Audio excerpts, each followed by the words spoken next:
I review all kinds of knives on my channel, budget knives and knives that are not so budget.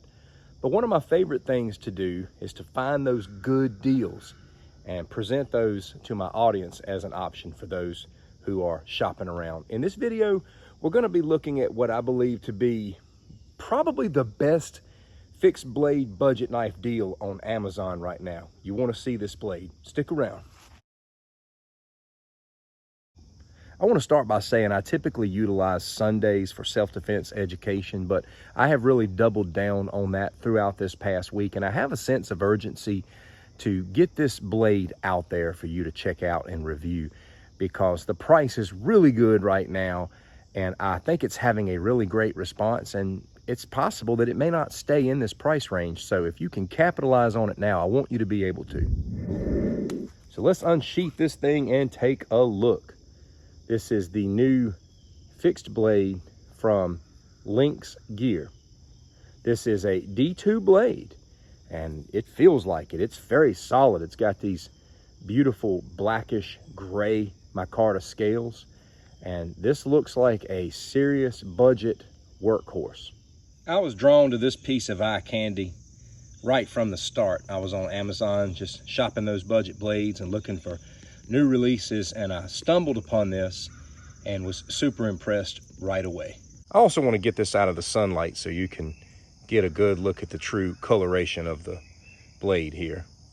Over time, reviewing knives, I've gotten pretty familiar with the type of designs that people by and large are drawn to, and I myself am drawn to, and this just checks all those boxes.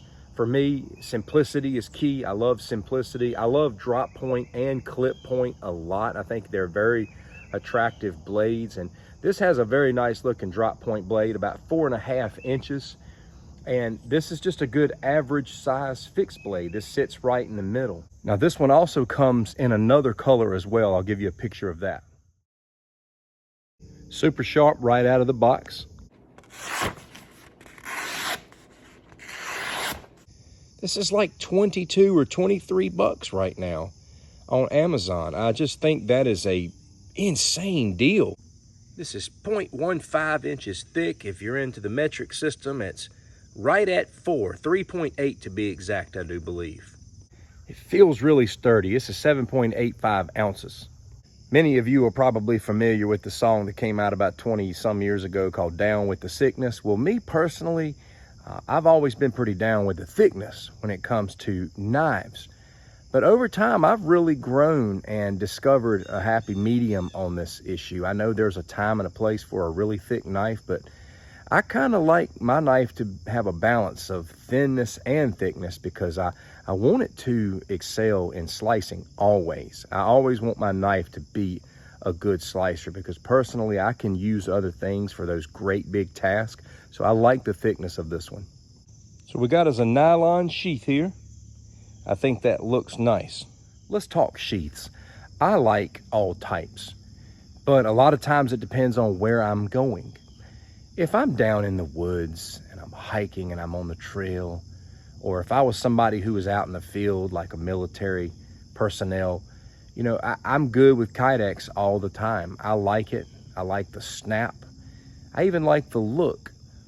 But when I'm out in my day-to-day life, when I'm going here and there during the day and I'm carrying a fixed blade, I like that fixed blade to be in a nylon sheath or maybe even leather. I just feel like it is better for the public. I don't know, that's just me.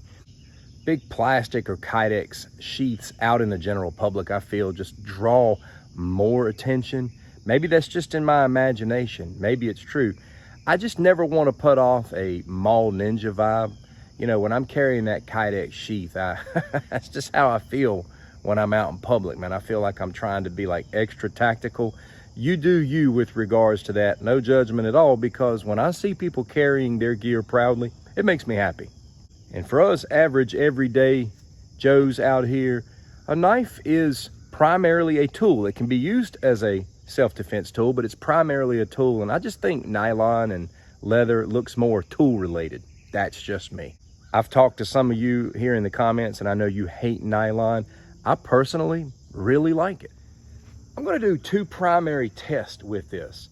I'm going to test the tip, just because a lot of people like to use their field knives as a pry bar at times. I've heard that, military combat soldiers out in the field are constantly using their knives as a pry bar, and I know others do just in day-to-day life.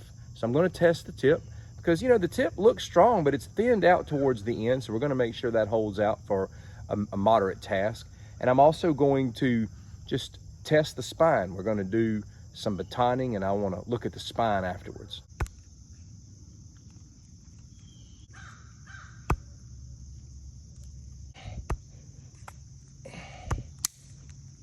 Broke the tip. It's beautiful, it's sturdy, but as I said, the tip was kind of thin, and I broke the tip pretty doggone easy. So if you plan on doing prying with this, I wouldn't. I would stick to slicing and piercing with this knife. Now let's do some batoning and see how the spine holds up. I'm gonna make a little walking stick from this tree. We're gonna baton through it.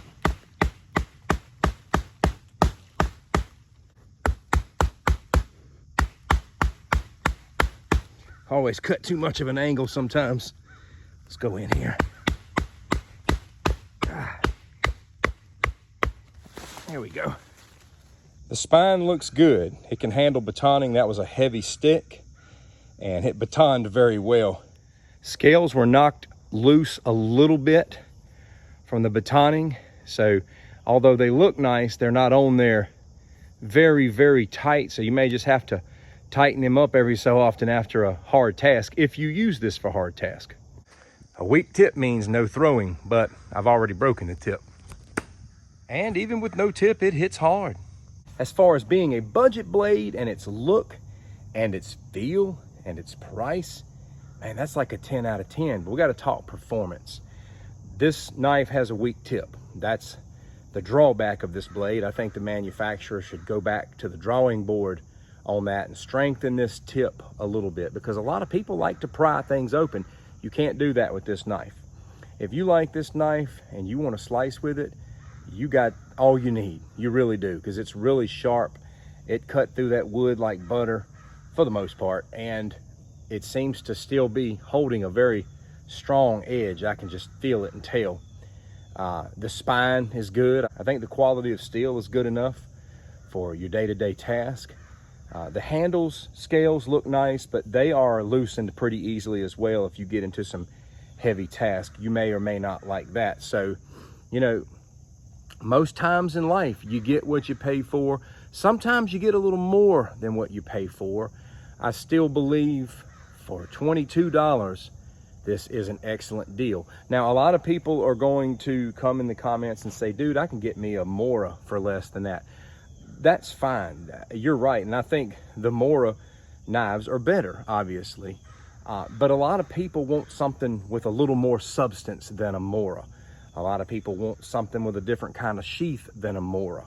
And I think that falls right into this bracket of being affordable and giving you the bulky feel you might want, something with a little bit of weight and power and substance. But again, don't be prying or you're going to be breaking that tip. That's a weak tip. That's the worst drawback of this blade. So I hope you have found this review helpful. I'm going to be looking at another one from them pretty soon as well. Take care.